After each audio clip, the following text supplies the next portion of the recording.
Well, hey there. Today we're in the studio and we're talking about the 5 love languages. We'll put a link to the book below if you haven't read the book. Most people have. And in this first lesson, we're going to just give an overview to the love languages. So Tracy, why don't you start and just tell us, what is a love language all about anyway?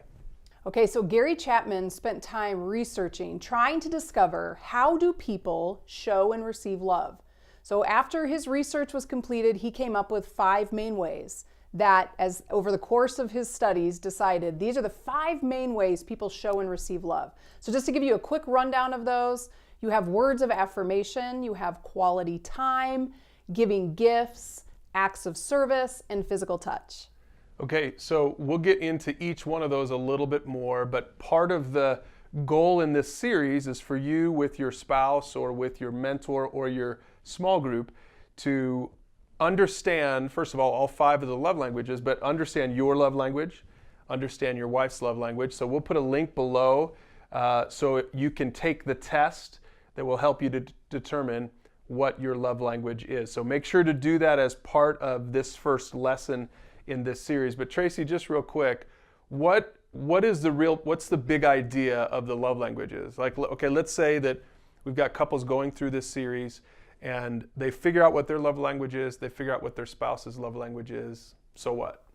Well, I think for a lot of couples out there, they love each other, but yet they seem to miss in communicating that to one another. Each of them feels like, well, you say you love me, but I don't really feel like you love me.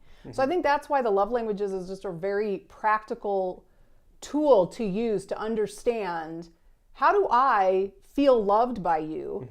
And you need to understand that, so then you can start speaking that language that I receive, and vice versa. So I think that's the general idea here of what the brilliance of the 5 love languages. It's a very practical way to discover how to better communicate love to your spouse. How many love languages typically does a person have?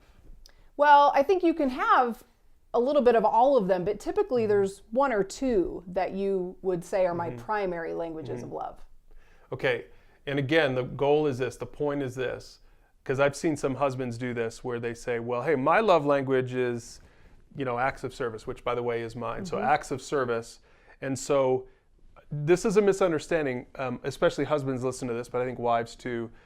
As you said, the goal isn't to understand your love language so that your spouse would recognize that that's why the only thing that they ever do is serve you. If that's the goal is that the husband understands the wife's love language, Right. so that I can love you in your love language, even if it's not a language that I would naturally speak. Well, I think that's worth repeating, because I've been in counseling situations where a person has said, well, yeah, we did the 5 love languages and mine's words of affirmation, and I affirm her all the time. So you're missing the point. The point of discovering your love language isn't to then say, so I'm going to love you in my love language. Right. The whole flip it upside down is to say, that might be the way I feel most loved by you is words of affirmation, but yours is acts of service.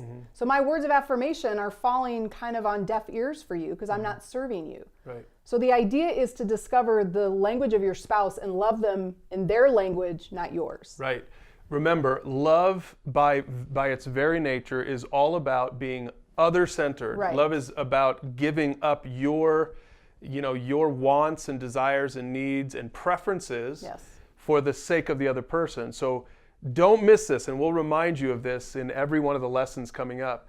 The whole point is to learn your spouse's love language. Even if you're going to do this for your kids, learn your kids' love language and speak to them in their love language, even if it doesn't come naturally to you, because that is what love is all about. Love is about preferring the other person. So that's a good setup for the 5 love languages.